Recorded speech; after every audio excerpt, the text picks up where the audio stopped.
오늘 말씀의 제목은 하나님의 진노에도 지속되는 구속사라는 제목으로 말씀을 나누겠습니다.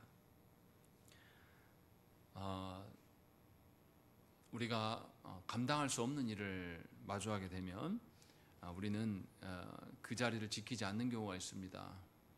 오늘 뉴스를 보니까 어떤 유명 트로트 가수가 음주운전을 하다가 도망쳤어요.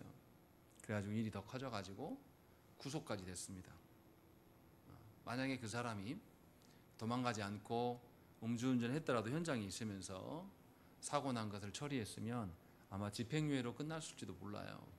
그런데도 우리는 우리가 늘 당연하게 여겼던 것들이 우리에게 지속되다가 갑자기 공급되지 않으면 큰 절망에 빠집니다.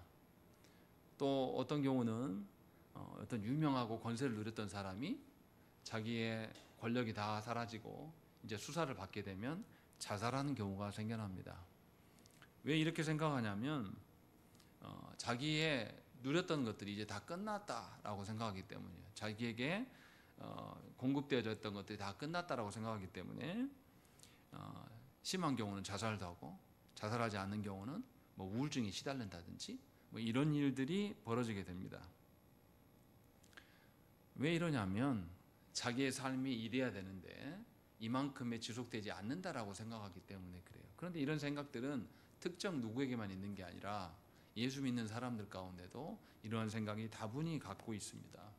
그래서 내가 이 정도는 누려야 되는데 이렇게 누리지 못함에 대해서 우리 안에 은연중에 분노도 있고 또 절망도 있고 또 하나님을 향한 원망도 있는 경우가 있습니다. 이상하게 삶이 더 윤택해지고 우리의 삶이 더 편리해질수록 이러한 일들이 더 가중되는 현상이 나타납니다.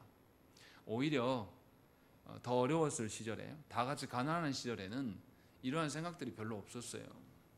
왜냐하면 원체 삶이 힘들기 때문에, 죽음도 너무 가까이 있기 때문에 그냥 삶이 절망과 낭망의 삶이 그냥 늘 한결같기 때문에 거기에서는 사람들이 오히려 웃고 사는 그런 이상한 경향이 나타납니다.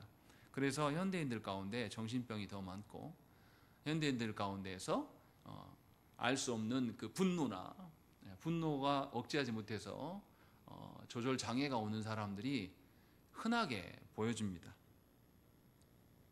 그런 우리들에게 성경은 우리의 한계가 무엇인지를 말씀하시고, 그런 우리들에게 다른 것을 보아야 될 것들을 말씀하십니다. 우리는 뭔가 우리가 당연하게 여겼던 것들이 공급되지 않으면 결핍에 집착하는 경향이 있습니다. 그래서 그 결핍이 문제 삼고, 그것이 결핍되면 내 삶이 지속되지 않을 것처럼 생각하는 경향이 굉장히 커요. 특히나 우리 젊은 세대들, MZ세대들은 우리 사회가 어느 정도 기반이 닦아지고 어떤 체계 속에서 자라온 세대들입니다. 그래서 이 세대들은 일정한 체계나 시스템이 있어야 되는 세대들이에요. 시스템이 없어도 사회가 존속해 왔다는 걸 잘 모릅니다. 그래서 시스템이 무너지는 것에 대해서 너무 이상하게 생각하고 시스템이 없는 것에 대해서 미개한 것처럼 여기는 경향이 굉장히 큽니다. 그러나 우리 인생을 살아보면 실제로 내 생각에 이 정도는 될 것이다 라는 그런 삶이 실제로 살아보면 그렇게 사라지지 않습니다. 그렇지 않는 경우가 훨씬 많아요. 그런 우리들에게 하나님은 우리에게 무엇이라고 말씀하시는가라는 거죠. 제가 길게 설명했는데 짧게 말하면 이런 거예요. 아까 우리가 불렀던 찬양 속에서 모든 것이 절망으로 비춰질 때, 그때 하나님이 우리에게 무엇이라 말씀하시는가, 이게 오늘 본문의 주제입니다. 그래서 내 인생이, 내 요즘의 삶이 마음에 들지 않아요. 불평도 있고, 심하면 절망도 있고, 더 심하면 하나님을 향해서 원망도 있고, 더 심하면 죽고 싶은 마음이 있을 정도로 이 모든 사람들에게 하나님께서는 무엇인가를 말씀하십니다. 그것이 오늘 본문에 정확하게 드러나 있다는 것이죠. 그러면 이제 우리가 그것을 살펴보십시다. 오늘 본문의 시작을 보십시오. 시작부터 뭐라고 되어 있습니까? 시작부터 연병후회라고 되어 있습니다. 이 연병은 하나님께 불순종하고 이스라엘 백성들이 부올에서 시딤에서 이방 여인들과 음행하면서 이방 여인들이 섬기는 바알심과 한몸되는 것에 이스라엘 남자들이 동참하면서 하나님께서 진노하셔서 형벌하신 것이 연병이었습니다. 그래서 2만 4천 명이 죽어요. 성경에 기록된 광야에서 죽은 수요 중에서는 가장 많은 숫자가 한 번에 하나님께서 죽이십니다. 그런데 이 사건이 있은 이후에 인구조사가 있다, 이렇게 설명합니다. 그러니까 앞에 사건과 인구조사가 별개의 사건이 아니라 연결되어지는 사건임을 우리는 기억을 해야 됩니다. 그냥 하나님이 인구조사 갑자기 하라는 게 아니에요. 분명하게 어떠한 상황 속에서 하나님께서 이들에게 인구조사를 시키고 있다라는 거죠. 그 상황이 뭐냐면 하나님을 향한 불신이고 대적이고 우상숭배예요. 그래서 2만 4천 명이나 죽었습니다. 그런데도 하나님은 비느하스의 그 열심으로 인하여서 이들을 용서해 주십니다. 용서하시고, 다 죽이시지 않으시죠. 다 죽이지 않으시고 난 이후에 인구조사를 하고 있다는 것이죠. 이것을 명령합니다. 왜 뜬금없이 인구조사일까라는 거죠. 인구조사의 의도가 무엇인가라는 것을 보면 우리는 하나님이 이스라엘을 어떻게 다스리신가를 알 수가 있습니다. 그런데 민수기에서 인구조사는 처음이 아니에요. 민수기 제일 첫 시작에 하나님께서 인구조사를 시킵니다. 그때 인구조사는 누구를 대상으로 하고 있습니까? 출애굽 1세대들을, 지금 26장의 인구조사는 그의 자녀 세대들이에요. 출애굽 2세대들을 인구조사를 시키고 있습니다. 1세대들은 그래서 어떤 목적으로 인구조사를 시켰습니까? 우리가 민수기를 다시 기억을 떠올려 보면 1장부터 10장까지 뭐 하는 내용이 나옵니까? 출애굽한 이스라엘이 하나님께 언약을 받고 이제 하나님이 약속하신 약속의 땅을 가기 위하여서 광야길을 가야 된단 말이죠. 광야길을 갈 때 하나님께서 인구조사를 시키고 지파별로 어떻게 어떤 순서대로 가라, 또 멈췄을 때는 어떤 순서대로 지파를 구성하고 멈춰라 라는 걸, 이것을 알려주기 위해서, 정리하면 광야길을 어떻게 걸어갈 것인가, 그 목적을, 그것을 준비시키기 위해서 인구조사를 실시하게 했습니다. 그때 하나님은 모세와 아론에게 이 일을 시키셨다는 것이죠. 그런데 이제 26장에서는 누구에게 시킵니까? 1절에 보십시오. 모세와 제사장 아론의 아들 엘르아살에게 시킨다라는 것이죠. 여기서 중요한 것은 뭐냐면 아론은 죽고 없다라는 겁니다. 그런데 하나님은 1세대들에게 했던 인구조사를 다시 그의 자녀 세대들에게 또 시키고 있는 겁니다. 그리고 엘르아살이라고 분명하게 밝혀요. 그런데 이야기를 하기 전에 우리가 생각해 봐야 될 게, 이 세대들에게 인구조사를 시키는 목적은 뭘까요? 우리가 뒤에 가서도 있겠지만 하나님께서 인구조사를 시킨 뒤에 53절을 보십시오. 53절부터 쭉 무슨 말씀하시냐면 51절까지 인구가 몇 명입니다 하고 결과를 보고하니까 53절부터 하나님께서 다시 말씀하시면서 그 땅을 나누어서 기업으로 줘라 라고 이야기합니다. 갑자기 땅 이야기가 나와요. 이것은 뭐 하려고 하는 것이죠? 하나님께서 이스라엘이 지금 어디까지 와 있습니까? 가나안 동편에, 요단강을 중심으로 동편에 와 있고, 동편에 이미 두 지파 반은 땅을 점령해 있는 상태예요. 그러니까 하나님의 약속의 땅, 가나안 땅을 정복해 들어가기 위하여서 지금 인구조사를 명령하고 있는 겁니다. 그래서 1장에서 인구조사는 뭐냐면 20세 이상으로 싸울 수 있는 자를 조사해라 라고 이야기를 합니다. 그런데 26장에서는 약간 다르게 말해요. 2절 봐보세요. 20세 이스라엘 중에 20세 이상으로 능히 전쟁에 나갈 만한 모든 자를 계수하라 라고 되어 있습니다. 앞에 1장에서는 싸울 만한 20세 이상, 그런데 26장에서는 아예 대놓고 전쟁에 나갈 사람이라고 말씀하고 있는 겁니다. 그러니까 인구조사의 목적이 아예 달라요. 1장에서는 하나님과 함께 광야길을 가기 위한 목적으로서 인구조사를 시킨 것이죠. 그런데 26장에서는 뭘 목적으로 하고 있습니까? 가나안 땅을 정복하기 위한 전쟁을 목적으로 하면서 인구조사를 시키고 있는 것을 우리가 알 수 있습니다. 연장선인 거예요. 사실은 1장에서도 인구조사한 것이 광야를 왜 갑니까? 이스라엘 백성들이 가나안 땅에 가려고 광야를 나아가는 것이고, 또 광야의 기간을 다 끝내고 이제 가나안 땅에 들어가는데 가나안 땅을 정복하게 하기 위해서 하나님께서 인구조사를 시키는 것을 우리는 알 수 있습니다. 여기에서 우리는 하나님의 놀라우심이 발견된다는 것이죠. 어떻습니까? 출애굽 1세대들이 하나님께서 가나안 땅을 약속해 주시고 가나안 땅에 가기 위해라고 명령하셨어요. 이렇게 너희가 광야를 건너갈 거다 하면서 명령하셨어요. 그런데 출애굽 1세대들이 가면서 뭐라고 합니까? 물이 없어서 원망하고 음식이 없어서 원망하고 그까지 고기 때문에 원망해요. 먹는 것 때문에. 얼마나 유치합니까? 하나님의 약속이 고작 그 정도라는 거예요. 예수 믿는 사람들 중에 그렇게 생각하는 분들이 있습니다. 하나님 나라가 약속되어 있어서 하나님 나라 백성으로 우리를 살라고 말씀하시는데 우리는 기껏 먹고 사는 문제에 허덕이고 있어요, 사실. 그래서 하나님 나라를 아예 돌아볼 겨를이 없습니다. 그런 자들을 하나님께서 어떻게 했습니까? 출애굽 1세대들을. 출애굽 1세대들이 민수기 13장 14장에서 뭐 하죠? 하나님의 계속 불평하니까 하나님께서 이들을 가데스 바네아로 인도하셔서 뭘 보여주십니까? 하나님의 약속의 땅이 얼마나 기름지고 젖과 꿀이 흐르는 땅인가를 보여주십니다. 그런데 그 보고 온 사람들이 뭐라고 말합니까? 진짜 하나님 약속한 땅 맞아. 젖과 꿀이 흐르는 거 맞아. 그러나 그 땅은 사람을 삼키는 땅이다.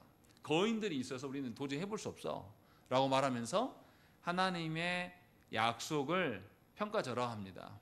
그래서 하나님께서 어떻게 합니까? 출애굽 1세대들을 40년 동안 광야에서 헤매게 만드시고, 헤매게 하신 목적은 뭡니까? 출애굽 1세대들을 광야에서 전부 소멸시킵니다. 한 사람도, 물론 이제 뒤에 가면은 두 사람을 여호수아와 갈멜을 제외하고는 다 소멸되었다라고 밝혀요. 가나안 땅에 들어가지 못하게 하십니다, 하나님께서. 그런데 그렇게 하고 끝났냐라는 거죠. 출애굽 2세대들은 어떻습니까? 2세대들은 부모 세들의 그 불순종과 옳지 않은 신앙생활을 하는 걸 다 눈으로 봤잖아요. 그리고 하나님의 약속을 업신여기고 겨우 먹고 사는 일에만 치중하고 있는 그들의 부모 세대들이 광야에서 전부 죽어가는 것들을 다 본 세대들이란 말이에요. 이 정도 되면 2세대들은 달라야 되잖아요. 근데 출애굽 2세대들도 어떻게 했다고 합니까? 똑같이 물이 없어서 하나님을 향해서 원망해요. 먹는 것 때문에. 또 가나안 땅에 가야 되는데 모압이 길을 안 열어줍니다. 에돔이 길을 안 열어줘요. 그러니까 돌아간단 말이죠. 돌아가서 길이 불편한 것 때문에 하나님 원망합니다.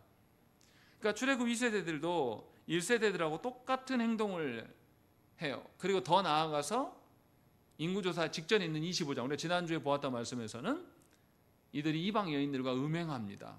이건 성적인 음행만을 말하는 게 아니죠. 이 이방 여인들과 음행하고 나니까, 잠자리를 하고 나니까 이 여인들이 섬기는 바알신을 섬기기 시작해요. 바알과 한 몸이 되었다라고 성경은 그렇게 기록합니다. 이런 음행하는 일까지 벌여요. 그런데 하나님은 이상할 정도로 1세대들은 어떻게 하셨습니까? 광야에서 다 소멸시켰어요. 가나안 땅 허락하지 않으셨어요. 그런데 2세대들도 사실 1세대들과 다를 게 없어요. 똑같습니다. 그렇게 음행하는 자들이에요. 우상숭배를 일삼는 자들이에요.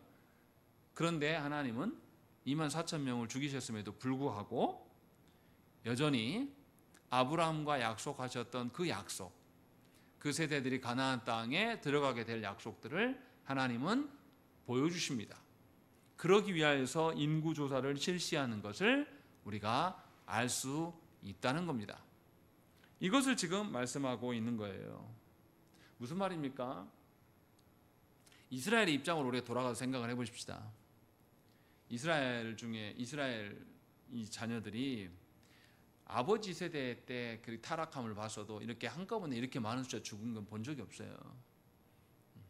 그렇지 않습니까? 그런데 이렇게 한꺼번에 많이 죽게 되고, 심지어 비느하스가 음행하고 있는 두 사람을 꼬챙이로 꿰어가지고 죽이는 거, 그 현장을 보면서 이스라엘 백성들이 무슨 생각했을까요? 아, 우리 끝났다. 우리 부모 세대들이 했던 거 우리가 또 했네. 우리 끝났어 라고 아마 절망했을지 모릅니다. 그런데 하나님은 그들에게 인구조사를 시켜요. 인구조사를 시키겠다는 것은 뭐 하시겠다는 거죠? 여전히 가나안 땅의 약속이 취소되지 않았다. 여전히 하나님의 약속하신 바가 유효하다. 가나안 땅에 왜 갑니까? 하나님의 구원의 역사를 하나님은 계속 진행하겠다라는 거죠. 우리의 타락함과 불순종에도 불구하고 우리가 보기에는 형편이 없어요.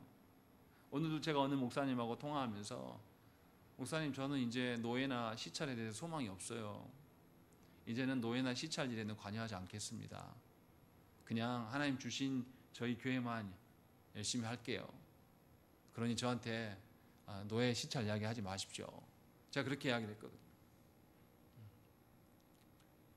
지금 한국교회의 모습이 너무 형편이 없기 때문에 늘 말씀드리지만 한국교회는 극우의 원상이에요. 이 나라에 병들게 하는 뉴라이트도 교회에서 나오고 있어요.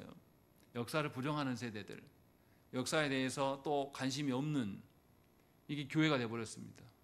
소망이 없어요. 그런데 하나님은 우리에게 뭐라고 말씀하시냐면, 우리가 그렇게 형편없어도, 출애굽 2세대들이 이렇게 형편없이 이방 여인들과 음행하고 이방의 신들과 한몸 되어서 살아도 하나님은 자신의 구원의 역사를 계속 지속하신다라는 말씀을 우리에게 하신다라는 것이죠. 이것이 우리가 인생을 바라볼 때 바라봐야 될 관점이라는 거예요. 이 관점으로 보지 않고 우리 시대의 눈높이에 맞춰서 우리 인생을 살펴보면 별로 볼 게 없어요. 저를 보십시오. 우리 시대의 시대상으로 봤을 때 저는 좋은 가장입니까? 아주 빌어먹을 가장인 거죠. 먹고 사는 일도 허덕이게 하고 자녀들에게 뭔가 좋은 학교나 학원이나 뭐 윤택하게 해주는 게 없어요. 정말 좋지 않은 아빠입니다. 그런데도 목회만 하겠다고 있는 거죠. 얼마나 형편없는 사람입니까? 그래서 우리 시대의 눈으로 봤을 때는 아주 하찮고 자기 일을 못하는 자예요. 그런데 하나님의 관점으로 보면 약간 생각이 달라질 수 있습니다. 여러분들의 삶을 돌아보십시오. 여러분들의 삶, 우리 시대의 눈높이로 여러분 각자를 평가해 보세요. 내가 우리 시대에 좋은 노인인가? 우리 시대에 좋은 중년인가? 우리 시대에 좋은 청년인가? 그 시각으로 우리를 보게 되면 하나님의 구원의 역사와 아무런 상관없는 자가 된다는 것이죠. 성경은 이 말을 하고 있는 겁니다. 그래서 하나님은 인구조사를 시키고 있고, 인구조사의 결과 끝에 뭐라 그러냐면 땅을 기업으로 주겠다라고 말씀하신다는 것이죠. 이것이 놀라운 하나님의 은혜입니다. 하나님의 구속의 역사는 우리가 어떻게 한다고 해서 달라지는 것이 아니에요. 우리의 불순종과 교회의 타락과 교회의 하나님을 향한 대적과 심지어 교회 안에서 역사를 부정하는 친일 세력들이 막 나타난단 말이죠. 뉴라이트를 주장하는 다 목사들입니다. 아주 부끄러워서 세상에 얼굴을 들 수가 없어요. 역사관이 아예 없습니다. 그래서 독재자들을 칭송하는 자들이 목사들이 뉴라이트 계열의 목사들입니다. 그런 형편없는 교회의 직분자들이 있음에도 불구하고 하나님은 우리에게 말씀하시면서 뭐냐면 구원의 역사는 계속 지속된다. 하나님의 구속의 역사를 내가 언제 너희들한테 맡긴 적이 있더냐. 내가 이끈다라는 것을 보여주기 위해서 인구조사를 하라고 말씀하십니다. 타락하고 하나님 앞에서 음행하는 자들에게 하나님은 하나님의 약속은 지속됨에 대한 증거를 알려주기 위해서 인구조사를 명령하고 계신다는 것이죠. 그 점이 엄청난 거예요. 그러니까 하나님의 구원의 방식으로 우리 인생과 하나님의 다루심을 보지 않는 사람은 절대로 이 본문을 읽어도 무슨 말인지 알 수가 없어요. 우리 인생을 살아갈 때도 하나님의 어떠하심 속에 사는 게 아니라 우리 시대상으로 나를 보게 되면 형편없는 사람이 되는 겁니다. 그래서 우리 시대의 성도들이 어떻습니까? 너무나 안타깝게도 교회를 다녀도 어떤 교회 다녀야 됩니까? 우리 시대에 맞는 교회, 덩치가 크고 모든 서비스가 갖춰져 있고 이런 교회를 다녀야 되는 것이 정상이라고 생각하는 거예요. 조국교회 성도들의 특징이. 하나님의 구속의 역사에 내가 동참하고 하나님의 구원의 역사에 내 인생을 갈아 넣어보겠다 라는 사람들은 눈 씻고 찾아봐도 사실은 거의 없습니다. 이게 우리 시대의 형편없음이에요. 이게 더 형편없는 거거든요. 그런데 우리는 이런 형편없음이 아니라 우리 시대의 기준으로서의 형편없음으로 인하여서 부끄러워하고 그것으로 인하여서 신음하고 그것을 붙잡고 살아간다는 거. 이것이 해결돼야지 하나님의 복이 임한 것처럼 살아가요. 생각을 해보세요. 우리 시대가 요구하는 더 풍요로움, 더 많은 어떤 돈, 사람들이 누리게 되면 어떻게 됩니까? 더 정신 못 차립니다. 전에도 제가 말씀드렸잖아요. 우리나라의 사례도 있었어요. 제가 기사에서 봤는데 2003년인가 로또 처음 나왔을 때 제일 많이 탄 사람이 400 몇 억이었고요. 경찰이 탔는데 그 다음에 많이 받은 사람이 230 몇 억인가 그랬습니다. 그러니까 실수령이 180 몇 억인가 그래요. 근데 그 사람이 그거 받은 뒤에 5년 안에 전부 탕진하고 사기꾼이 돼가지고 감옥 갔습니다. 하나도 남지 않았습니다. 그 사람이 그거 안 받았으면 그냥 직장 생활을 했을 거예요. 감옥도 안 가고. 그 사람만 있는 게 아니에요. 전에도 제가 예화로 말씀드렸는데 미국의 로또는 우리보다 훨씬 크죠. 천억이 넘으니까 몇 천억 됩니다. 그런데 자기뿐만 아니라 자기의 손자들까지 다 마약장애 되고 다 탕진했던 그런 사례들이 있어요. 우리 시대에 그 돈 따라서 가는 그것이 채워지게 되면 우리가 온전할 것 같지만 사실은 온전하지 않습니다. 오히려 하나님은 이렇게 하나님을 대적한 자들에게 인구조사를 통하여서 하나님의 약속이 지속됨을 알려줍니다. 그럼 어떤 식으로 알려주느냐라는 것이죠. 5절부터 51절 말씀의 내용이 인구조사의 결과가 어떻다라고 말하고 있습니다. 먼저 우리 결과를 먼저 보시죠. 51절 말씀 보십시다. 읽겠습니다. 시작.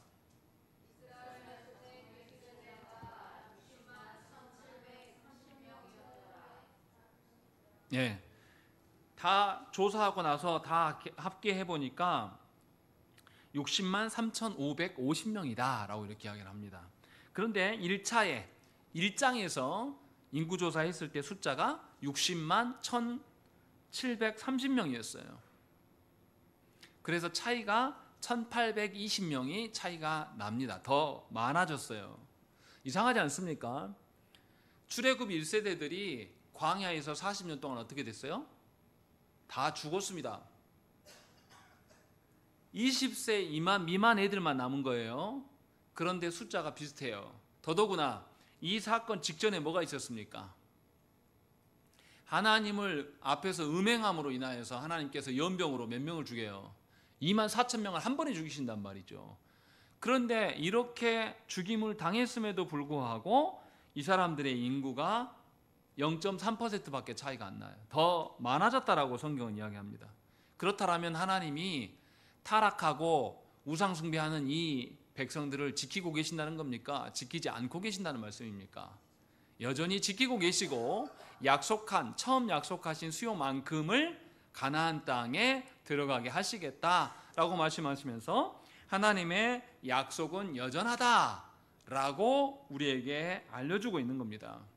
출애굽 1세대들이 가데스 바네아에서 하나님의 약속을 철저하게 무시하였고 출애굽 2세대들도 똑같이 닮아서 하나님께 불평하고 원망하고 우상 숭배를 저질렀음에도 불구하고 하나님은 놀라우신 은혜로 그 수요를 지켜내고 있는 것입니다.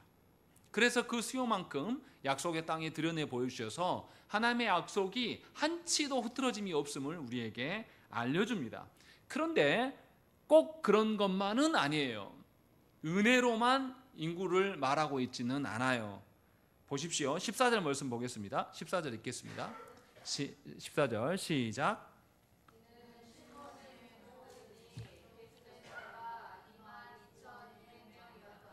예, 시므온이 두 번째 조사했더니 22,200명이다 라고 되어 있습니다. 처음 조사했을 때가 59,300명입니다. 몇 명이 줄었냐면 37,100명이 줄었습니다. 왜 줄었을까요? 이것은 앞에 나와요. 25장 14절 말씀 보십시오. 죽임을 당한 이스라엘 남자 곧 미디안 여인과 함께 죽임을 당한 자의 이름은 시므리니 살루의 아들이요 시므온인의 조상의 가문 중 한 지도자이다. 이 사람이 어디 지파 사람이라고요? 시므온 지파 사람이다 라고 성경은 말씀하고 있어요. 그러니까 우리가 이건 성경에 나오진 않아요. 근데 추정하건대 하나님께서 진노하셔도 너희 다 죽일 거야 라고 했을 때 온 회중이 회막문 앞에서 울고 있을 때 이 시므온 사람이 이방 여인을 데리고 들어가서 자기 천막에서 음행해요. 그러니까 비누아서 따라가서 창으로 꽂아버리죠. 둘 다 죽여버립니다. 그 일로 하나님께서 연병으로 24,000명을 죽였습니다. 어느 지파를 죽였을까요? 당연히 시므온 지파를 하나님 죽이셨겠죠. 그래서 원래 수요에서 확 준 겁니다. 이렇게 많이 줄어든 지파는 없어요. 인구조사를 쭉 보면 르우벤 지파가 46,500명에서 43,730명으로 약간 줄었습니다. 몇천 명 차이가 나요. 그리고 시몬은 몇만 명 차이가 납니다.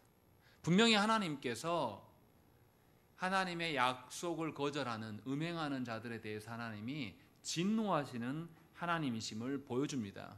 하나님의 구원의 역사가 계속 지속된다고 해서 그 구원의 역사가 회개하지 않는 모든 자들에게 임한다라는 거 절대 아니에요. 착각하시지 말라는 겁니다.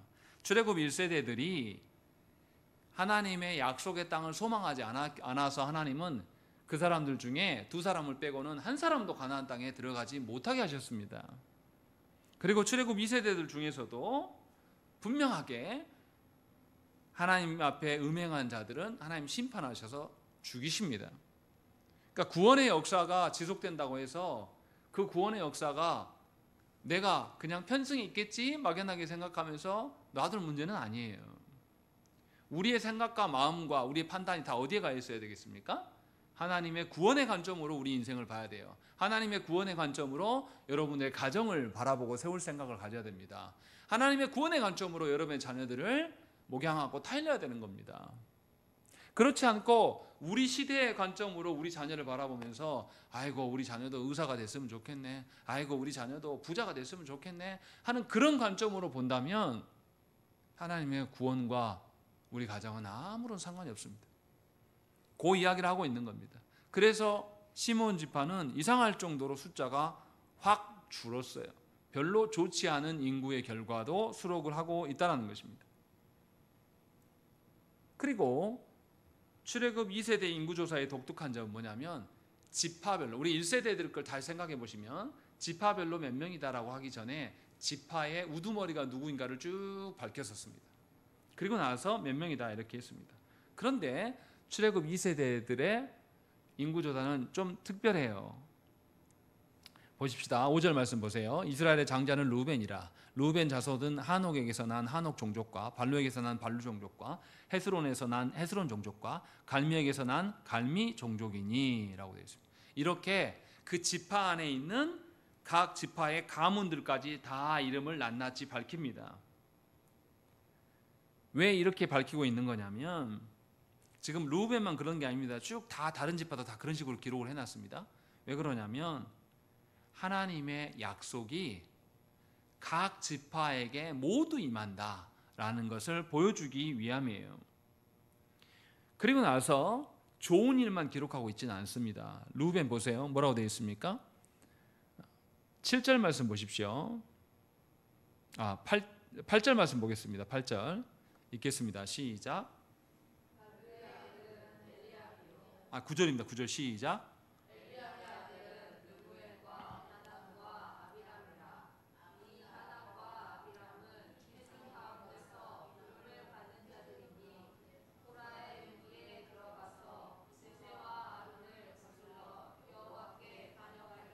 땅이 입을 벌려서 그 무리와 고라를 삼키매 그들이 죽었고 당시에 불이 250명을 삼켜 징표가 되게 하였으나 라고 되어 있습니다. 분명히 뭐라고 되어 있습니까? 다단과 아비람이 하나님이 세우신 자들에 대해서 반역하여서 250명이 죽게 되었다라는 것을 분명하게 밝힙니다. 그래서 이스라엘 백성들에게, 출애굽 2세대들에게 인구조사를 하면서도 하나님이 그들에게 경고하시는 거예요. 하나님의 언약에 대해서, 하나님의 권세에 대해서 도전하는 자는 살 수 없다라는 것을 알리고 경고로 남기십니다. 그런데 이상한 표현이 있어요. 11절 읽겠습니다. 11절 읽겠습니다. 시작. 예, 이상하지 않습니까? 고라를 비롯하여서 하나님께 반역했는데 고라의 아들들이 죽지 않았다라고 이렇게 말씀하고 있는 것입니다. 무슨 말씀을 하려고 하시는 걸까요? 큰 맥락을 다시 정리해 보십시다. 출애굽 1세대들이 하나님께 반역하여서 광야에서 다 소멸됐어요. 출애굽 2세대들도 그의 부모 세대를 똑같이 닮아서 하나님께 반역하는 자들입니다. 그런데도 하나님은 약속을 지키고 계신다는 거죠. 1세대는 소멸하여서 못 들어가게 하셨지만 2세대는 들어가게 하신다라고 말씀하고 있어요. 고라도 보세요. 그 반역으로 인하여서 죽은 사람이 250명인데 그의 아들들은 다 죽이지 않으셨다, 이 말씀을 하고 있어요. 무슨 말씀하고 있는 겁니까? 부모의 죄 때문에 자식이 죄인으로 몰리는 상황을 하나님께서는 용인하지 않고 계신다는 것입니다. 그래서 고라 자손이 훗날 어떻게 됩니까? 우상 숭배를 했어요. 우상 숭배를 했음에도 불구하고 다윗이 성전 문지기로 삼은 임명한 자들이 누구냐면 고라 자손입니다. 이게 성경에 나타나요. 또 그리고 시편에 보세요. 시편에 고라 자손이 시은 시가 매우 많이 나옵니다. 시편 42편부터 49편까지, 또 84, 85, 87, 88편, 이렇게 고라 자손이 하나님을 찬양하는 시를 매우 많이 남깁니다. 이 의미가 무엇입니까? 그의 조상이 하나님 앞에 타락하였다 할지라도 하나님은 그들만 처벌하시고 그 후손들에게는 다시 기회를 주시겠다라는 거죠. 그래서 부모의 죄 때문에 후손까지도 싹쓸이 하시는 하나님이 절대 아니라는 거예요. 이것을 우리에게 보여줍니다. 그래서 우상 숭배한 자들임에도 불구하고 하나님께서는 은혜를 베푸셔서 기회를 주고 계시는 거예요. 그러면 우리는 그 기회를 어떻게 여겨야 됩니까? 늘 있는 것, 우리에게 있으나 마나한 기회, 또 올 건데 뭐 이런 식으로 받아야 됩니까? 아니죠. 하나님께서 주신 기회에 대해서 우리는 매우 소중하게 여겨야 됩니다. 그래서 앞서서 밝히잖아요. 다단과 아비람, 이 사람들이 하나님께 고라의 무리에 들어가서 함께 반역해서 이 사람 죽었다, 벌하셨다 하나님. 근데 벌하신 목적이 어디에 있느냐? 고라 자손이 후손 대대로 하나님을 대적하는 자로 있지 않았다. 그들은 하나님께 벌을 받았음에도 불구하고 그 후손 중에는 하나님과의 관계가 회복되고 하나님을 찬양하는 자들이 나온다라는 것을 우리에게 보여주는 거예요. 그러니까 하나님이 징계하신 목적은 어디 있다라는 거죠? 죄인들을 징계하셔서 회개케 하는 데 하나님의 목적이 있는 거예요. 그것을 지금 이야기를 하고 있는 겁니다. 가장 장자인 루벤 지파의 인구 조사를 하면서 의도적으로 이걸 밝혀놓은 겁니다. 출애굽 2세대 너희들이 하나님의 징계를 받아 마땅한 자들임에도 불구하고 하나님께서 진노하셔서 징계를 하셨으나 다 죽이지 않으셨다. 그럼 너희 뭐 한다는 거죠? 하나님께 회개하고 하나님 언약으로 다시 돌아와야 된다는 것을 우리에게 보여주고 있는 겁니다. 인구조사를 그런 식으로 지금 말하고 있는 거예요. 니네가 하나님의 은혜로 인하여서 이 인구가 유지되고 있는데 그냥 유지된 게 아니라 하나님의 의의를 보이시면서 하나님 앞에, 하나님의 진노 앞에서 회개하는 것이 너희가 살 길이다 라는 것을 알려주면서 지금 이것을 낱낱이 기록하고 있는 겁니다. 그리고 유다 지파도 봐보십시오. 유다 지파에도 이상한 기록들이 나옵니다. 유다 지파 한번 읽어볼까요? 19절 말씀입니다. 19절부터 22절의 말씀 읽겠습니다. 시작. 유다의 아들들은 에루와 오난이라. 이 에루와 오난은 가나안 땅에서 죽었고 유다 자손의 종족들은 이러하니 셀라에게서 난 셀라 종족과 베레스에게서 난 베레스 종족과 세라에게서 난 세라 종족이며 또 베레스 자손은 이러하니 헤스론에게서 난 헤스론 종족과 하물에게서 난 하물 종족이라. 이는 유다 종족들이 예수의 나라가 76,500명이었더라. 예, 유다의 족속이 나오는데 여기 이 글 읽어서는 잘 무슨 의미인지 잘 안 보일 수도 있어요. 근데 보세요. 유다가 낳은 베레스와 세라의 가문에 대한 언급이 나옵니다. 근데 유다가 베레스와 세라를 누구를 통해서 낳습니까? 며느리 다말을 통해서 낳아요. 그래서 그 앞에 뭐라고 나와 있습니까? 유다의 아들 중 에르와 오난이 가나안 땅에서 죽었다라고 이야기를 합니다. 그리고 셋째 아들 남았는데 유다가 어떻게 합니까? 며느리한테 줘요, 안 줘요? 안 주잖아요. 그러다가 결국은 며느리가 안 주니까 대를 잇게 해서 유다와 동침해요. 그렇게 해서 난 자녀들이 베레스와 세라 가문이다 이렇게 이야기합니다. 그러니까 유다의 후손들이 인간적으로 봤을 때는 근친상간으로 난 후손들이에요. 이것이 불명예스러운 일이에요, 사실은. 근데 놀라운 것은 뭐냐면 이 인구조사 중에서 인구가 가장 많은 지파가 어디입니까? 유다 지파예요. 74,600명이라고, 76,500명이라고 이야기를 합니다. 가장 인구가 많아요. 이게 무슨 말을 하려고 하는 걸까요? 유다 지파를 살펴보면 인간적으로 보면 비난할 만한 일이에요. 물론 이제 하나님께서 율법의 말씀을 주시면서 근친상간을 하지 마라 라고 명하기 전일이긴 합니다. 그러나 그렇다고 해서 유다가 하나님의 언약 백성답게 살았다라고 말할 수 있습니까? 그렇지 않은 거죠, 사실은. 그래서 며느리와의 사이에서 난 일에 대해서도 유다가 부인했다가 굉장히 격노하죠. 근데 그가 자신인 것을 깨닫고 나서 아무 말 못해요. 그런 것만 봐도 이거는 부끄러운 일입니다. 무슨 말 하려고 하는 겁니까? 하나님께서 우리에게 구원의 약속을 이루시는 것은 우리 보고 하시는 게 아니에요. 유다 자체를 보면 형편없는 인간입니다. 하나님이 원래 주신 원칙대로라면 셋째 아들이 어려도 며느리한테 약속을 했으면 셋째 아들을 며느리한테 줘야 돼요. 그렇게 해서 며느리가 큰아들의 대를 이을 수 있도록 해야 된단 말이에요. 이 일을 안 하니까 결국은 어떻게 됩니까? 자신과 동침하게 된 거예요. 하나님의 그 계보를 잇는 일에 대해서 유다는 충성스럽게 한 인간이 아닙니다. 그런데 하나님께서 약속하실 때 예수 그리스도를 누구의 후손에서 낳게 하시겠다고 약속하셨습니까? 유다의 후손에서 낳게 하시거든요. 그래서 하나님의 약속에 근거하여서 하나님의 긍휼하심에 근거하여서 유다가 보존되고 있다, 요 말을 하고 있는 거예요. 유다는 별로 좋은 지파가 아니야. 그러나 하나님이 그렇게 하시기로 약속하셨기 때문에 이렇게 하나님께서 보존하신다라는 것을 우리에게 보여주고 있는 겁니다. 그러니 사람의 기준으로서가 아니라 하나님의 약속의 측면으로서 이 인구조사를 볼 수밖에 없는 거예요. 그것을 우리가 기억을 해야 됩니다.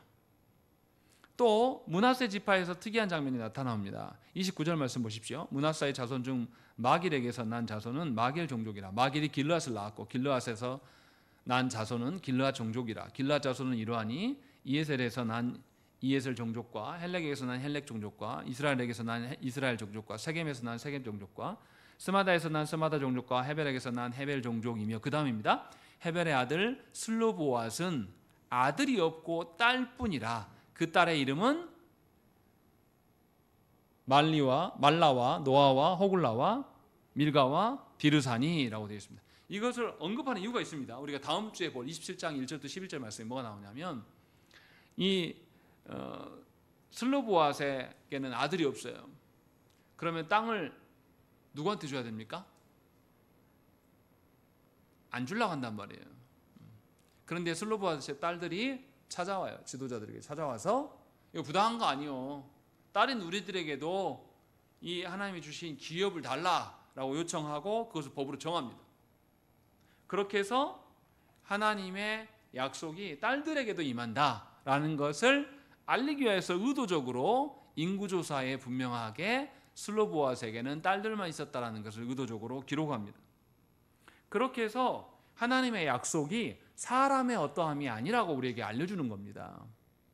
당시의 여인은 인구수에도 안 들어간 사람들이에요. 얼마나 푸대접 받았겠습니까? 또 남편이 없는 여인은 아무나 막 건드려요.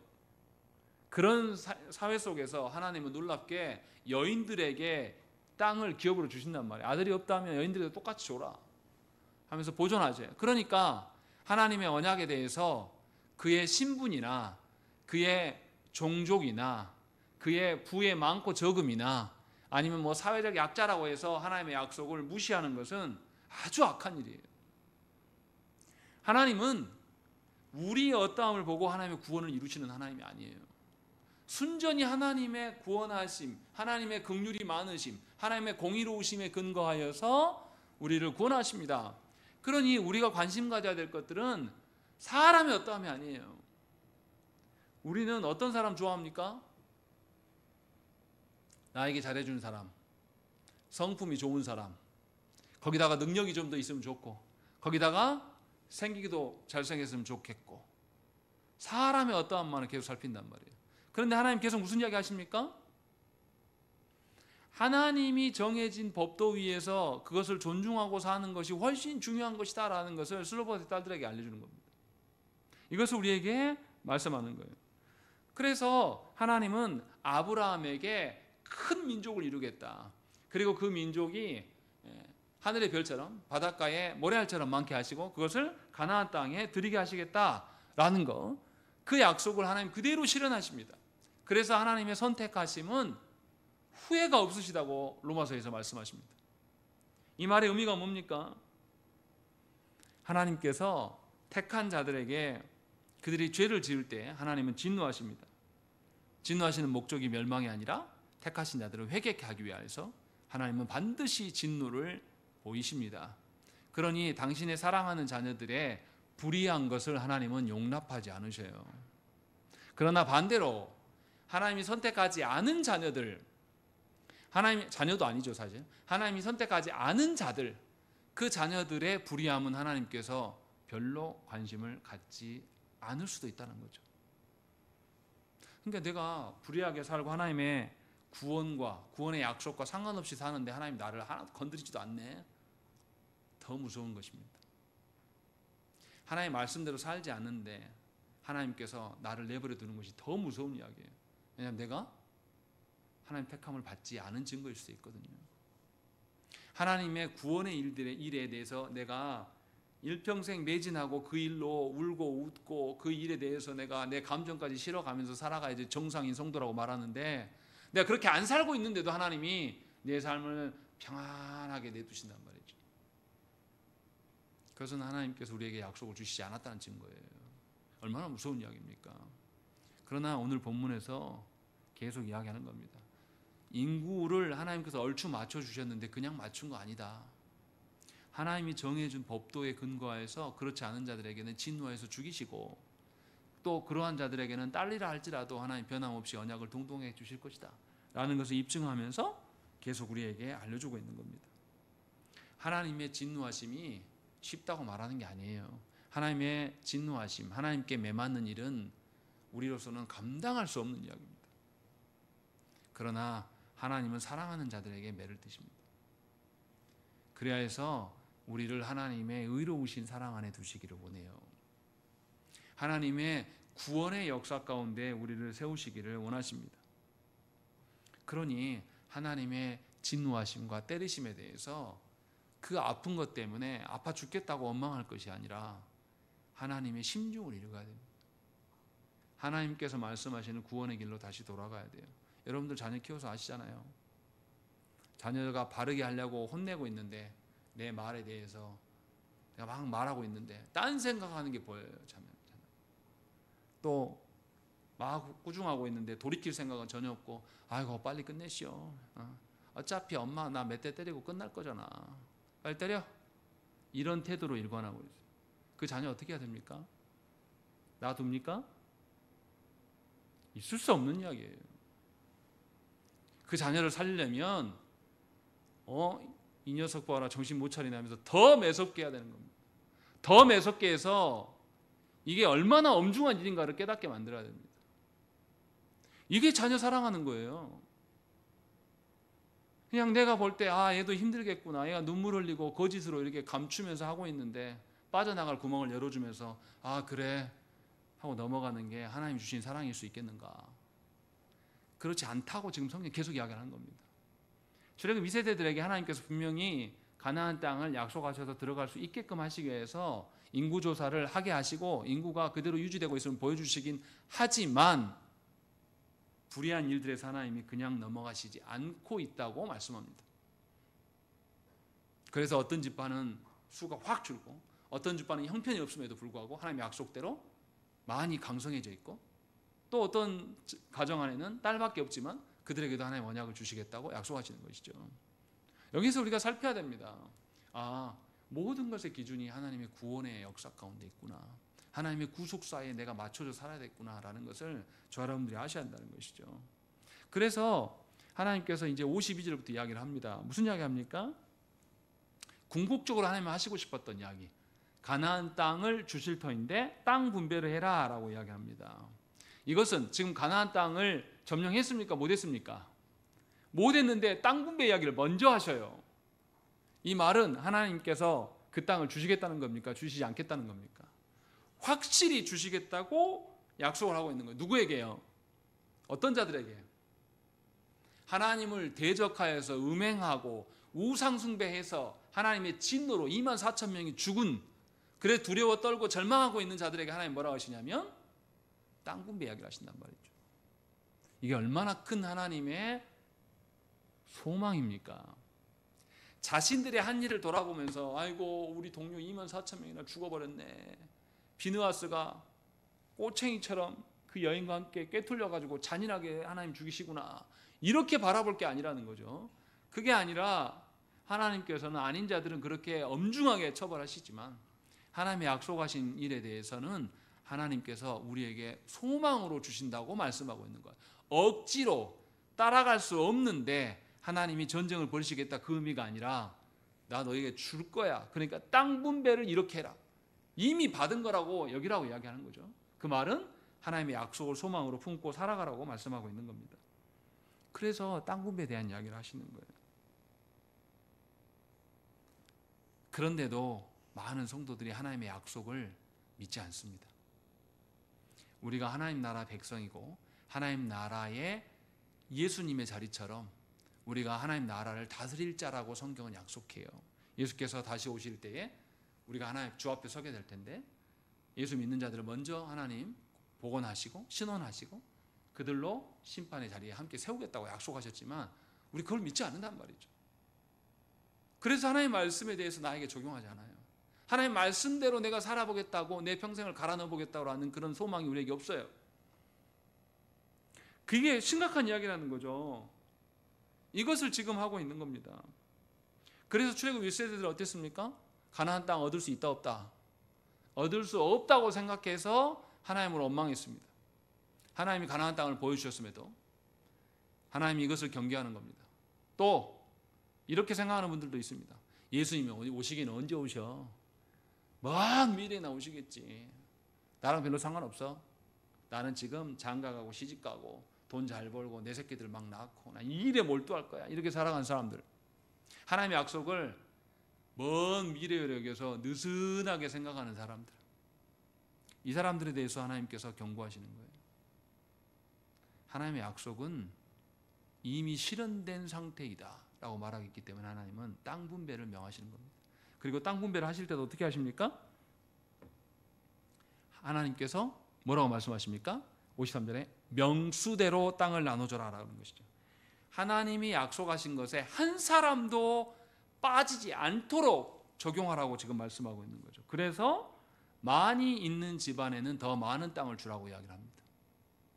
그런데 하나님께서 명수대로만 하지 않아요. 뭐라고 말합니까? 55절 말씀 보시면 오직 그 땅을 제비 뽑아 나누어 그들의 조상의 지파의 이름을 따라 얻게 할지라 그 다소를 막론하고 그들의 기업을 제비 뽑아 나눌지니라. 왜 제비 뽑으라고 하실까요? 사람이 어떻습니까? 땅을 보면 무슨 생각이 듭니까? 숫자 많은 사람은 많이 주겠죠. 근데 많이 받았어요. 받긴 많이 받았어요. 근데 내가 받은 땅이 돌밭이네. 아무개는 숫자가 적어서 적게 받았는데 옥토야 옥토. 옆에 막 시냇물도 흐르고. 화납니까 안 납니까? 화나고 원망하고 그래서 시기하고 이제 서로 좋은 땅 가지려고 막 싸울 거를 하나님 아십니다. 그래서 제비 뽑게 하신 거예요. 운에 맡기는 게 아니에요. 운에 맡기는 게 아니라 하나님이 주신 그대로로 만족하고 살아라는 거죠. 하나님이 주신 것에 대해서 귀하게 하나님이 주신 땅, 가나안 땅 전부가 어떻다? 참 아름답고 놀라운 땅이다 라는 것. 우리 찬송에 나는 것처럼 참 아름다워라 주님의 세계는, 이런 마음이 우리에게 있어야 한다는 것이죠. 근데 우리는 어떻습니까? 아 나한테 좀 좋은 밭 주고 높은 자리 주고 나 저기에 막 물짓는 자리 지르기 싫은데 이런 방식으로 그렇게 살아가는 사람도 어떻습니까? 늘 경쟁하고 다른 사람하고 분쟁하고 다투고 싸우고 시기하고 이렇게 살아간단 말이죠. 하나님이 주신 약속이 땅이 기업이 아니라 경쟁이 되고 이것으로 인하여서 싸움의 원인이 되는 것입니다. 하나님 그걸 막으시는 거예요. 하나님의 약속으로 어떻게 싸울 수가 있냐? 하나님의 약속으로 어떻게 성도된 자들이 서로 분쟁할 수 있겠는가? 이것을 막으시기 위해서 하나님께서 분명하게 제비 뽑기 하라고 말씀하시는 거예요. 이거는 운이 아닙니다. 제발 교회 안에서 제비 뽑는 것을 운처럼 이야기하시면 안 됩니다. 하나님 어떤 것을 의도하고 있는가? 그리고 나서 하나님께서 이제 무슨 말을 이야기하십니까? 57절부터 레위 지파에 대한 이야기를 합니다. 근데 레위 지파의 이야기도 좋은 이야기만 하지 않아요. 1장에서 레위 지파를 이야기할 때는 뭐 했습니까? 그들의 직분이 특별함을 이야기합니다.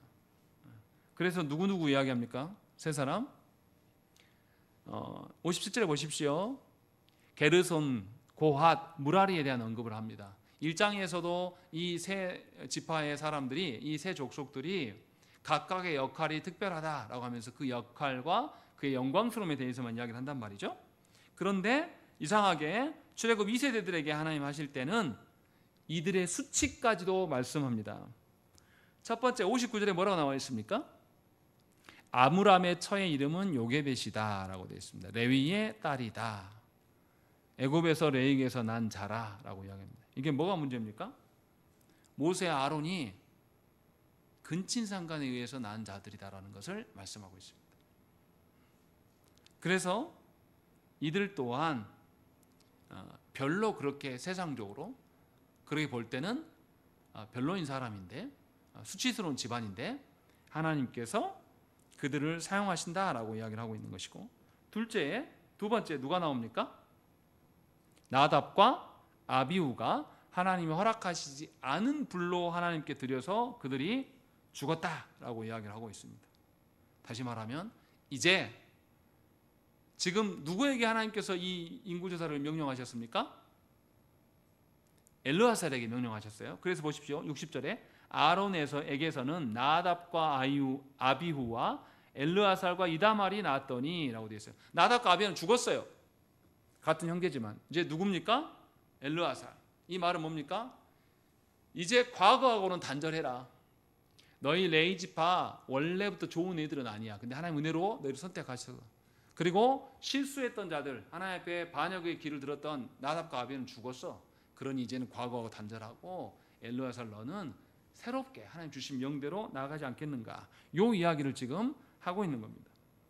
그렇게 해서 분명하게 하나님의 다스리심 가운데 살라고 말씀하고 있는 겁니다. 그래서 마지막에 뭐라고 합니까? 레위 지파가 몇 명이라고 62절 보십시오. 1개월 이상으로 계수된 레위인의 모든 남자는 2만 3천 명이었더라 라고 이야기를 해요. 처음에는 몇 명이었냐면 2만 2천 명이었습니다. 1,000명이 더 늘었다라고 성경은 이야기를 하고 있습니다. 그래서 하나님의 그 약속이 레위 지파 가운데도 임하고 있음을 말씀하고 있는 것이죠. 그래서 출애굽 2세대들은 자기들이 관심을 가져야 될 것들은 분명히 하나님의 구속의 역사, 약속에 있다라고 분명하게 알려주고 있고, 그 일이 인구조사를 통해서 확인되고 있다는 것을 성경은 우리에게 말씀합니다. 그리고 마지막에 가장 중요한 이야기를 하셔요. 63절부터 65절의 말씀에 뭐가 나옵니까? 63절부터 보십시오. 모세와 제사장 엘르아살이 계수한 자라. 그들이 여리고 맞은편 요단과 모압 평지에서 이스라엘 자손을 계수한 중에는 모세와 제사장 아론이 시내 광야에서 계수한 이스라엘 자손은 한 사람도 들지 못하였으니 라고 되어 있습니다. 출애굽 1세대들은 못 들어왔다라고 이야기를 하고 있어요. 단 2명만 65절에 여분네 아들 갈렙과 눈의 아들 여호수아 외에는 한 사람도 남지 아니하였다라고 말씀하고 있는 것입니다. 그래서 하나님의 약속을 저버린 1세대들이 가나안 땅을 전혀 들어올 수 없었음을 강조하고 있는 것입니다. 다시 말하면 이 땅을 살아갈 때에 하나님의 약속에 구원의 근거에서 살아가지 않으면 우리는 하나님 나라의 풍성함을 누릴 수 없다라고 성경은 우리에게 말씀하고 있는 겁니다. 오늘 본문의 시작은 연병후라고 시작합니다. 하나님의 진노로 시작되는 본문이에요. 그런데 하나님은 놀랍게 우상 숭배하고 타락한 자들에게 하나님은 하나님의 약속을 보여주세요. 그래서 인구조사를 명령하시고, 이 인구조사의 목적은 가나안 땅에 있음을 밝혀주기 위해서 땅 분배를 말씀하신단 말이죠. 그렇게 해서 하나님의 약속대로 된 자만이 살 수 있다, 인구가 그대로 유지되고 있다라는 것을 우리에게 보여줘요. 그러니까 이스라엘 입장으로 돌아가서 생각해 보면 하나님께 한 방에 맞아가지고 24,000명이 죽었단 말이죠. 그것도 잔인하게. 비느하스가 죽인 사람은 산채로 꼬챙이 꽂았으니까 얼마나 잔인하겠습니까? 이렇게 죽었는데도 불구하고 하나님께서는 그들에게 뭘 보이시냐면, 니네 현실을 보지 말고 너희의 죄악, 그것이 중요한 게 아니고 하나님의 약속을 받지 않겠는가라는 것을 26장 전체에서 우리에게 이야기를 하고 있습니다. 그래서 민수기 26장부터 마지막 36장까지는 뉘앙스가 달라요. 민수기 전체 구도를 생각해 보십시다. 1장부터 10장까지는 광야에 나아가기 위한 준비를 하나님 하십니다. 그리고 준비된 대로 이스라엘이 나가요. 순종합니까? 아니요. 불순종에 연속하고 하나님이 약속의 땅을 실체로 보여줬는데도 불구하고 그들이 또 무시해요. 그래서 광야에서 다 소멸됩니다. 그리고 하나님께서 출애굽 2세대들을 다시 세우시고 그들에게 다시 기회를 주셔요. 그런데 그들이 또 어떻게 합니까? 또 똑같이 행동합니다. 그런데 하나님은 놀랍게도 그들에게 진노하시지만 그들에게 인구조사를 통하여서 뭘 준비하시는 거예요? 가나안 땅 정복 전쟁을 준비시킨단 말이죠. 이미 약속대로 가겠다라고 하나님 말씀하시고요. 그래서 27장 이후로부터는 매우 긍정적인 사건들이 나와요. 그러면서 하나님의 인도하심 따라 반응하는 것이 나오는 거죠. 무슨 말씀입니까? 하나님은 어떠한 순간에도 자신의 은혜를 거두신 적이 없습니다. 다만 우리가 하나님의 은혜에 관심이 없는 거죠. 하나님이 어떻게 우리에게 인도하시는지에 관심이 없기 때문에 인생을 살아가면서 좌절하고 낭망하고 우울하고 기분이 나쁘고 또 더러는 어떤 사람은 자살하는 것이죠. 하나님의 약속을 소망하는 자는 그 약속이 나에게 반드시 실현될 것을 믿고 살아가는 사람은 하나님이 기업으로 주실 그 땅에 어떻게 살궁 일할 거예요. 내가 그 땅에서 하나님이 주신 땅에서 뭐를 심고 어떻게 집을 살 것이고 그것을 설계하면서 계획하고 그 땅에서 하나님이 명하신 그 법도는 뭔 것이고 그 법도를 공부할 것이고 그렇게 살아갈 거라는 거죠. 그래서 우리에게 적용하면 이런 거예요. 하나님께서 우리에게 하나님 나라를 약속하셨습니다. 하나님 나라의 그 질서와 가치들은 죽어서 그 나라 가서만 맛보는 게 아니에요. 이미 가지 않았지만, 도착하지 않았지만 하나님은 성령으로, 말씀으로 믿는 자들에게, 택한 자들에게 그 은혜를 지금도 부어주고 계신단 말이죠. 그 은혜를 맛보고 살아가는 사람은 이 땅의 논리로 살아가지 않아요. 우울할 기세가 없어요. 하나님 나라의 질서를 맛보고 하나님 나라의 질서를 내 가정과 내 자녀에게 세우고 내가 속한 교회에 세워보려고 예를 쓰면서 살아간단 말이죠. 그 일을 하지 않는 자는 세상밖에 안 보여요. 그래서 나에게 없는 거 해야 됩니다. 나는 이것도 없고 저것도 없고 나 불쌍해. 그래서 눈물 흘리고 하나님의 약속을 보면서도 막 울어. 하나님의 약속을 주면서 우리에게 울라고 하신 적이 없거든요. 하나님께서 예수 그리스도를 우리에게 보내주시면서 니네 맨날 울고 우울하게 살아라 하면서 예수님 보내신 적 아니거든요. 예수님이 피와 살을 주는 것은 우리의 기쁨입니다. 만족이에요. 소망이에요. 그렇게 살라고 우리를 부르셨는데 우리는 여전히 울고 있는 거예요. 우리가 하나님의 약속을 소망하는 자들입니까? 우리가 하나님의 약속을 정말 기뻐하는 자들이 맞나요? 성경은 우리에게 말씀하고 있는 겁니다. 성도와 교회는 희망의 공동체입니다. 하나님이 주시는 그 구속의 역사로 소망으로 세워진 공동체예요. 우울해하고 울고 불고 괴로워하는 그렇게 하라고 성도 되게 하신 것이 절대 아니라는 것입니다. 우리 자신을 돌아보십시오. 정말 우리가 무엇으로 소망하며 사는지, 우리가 무엇으로 위로받고 사는지 우리 자신을 좀 헤아려 보셔야 한다는 것이에요.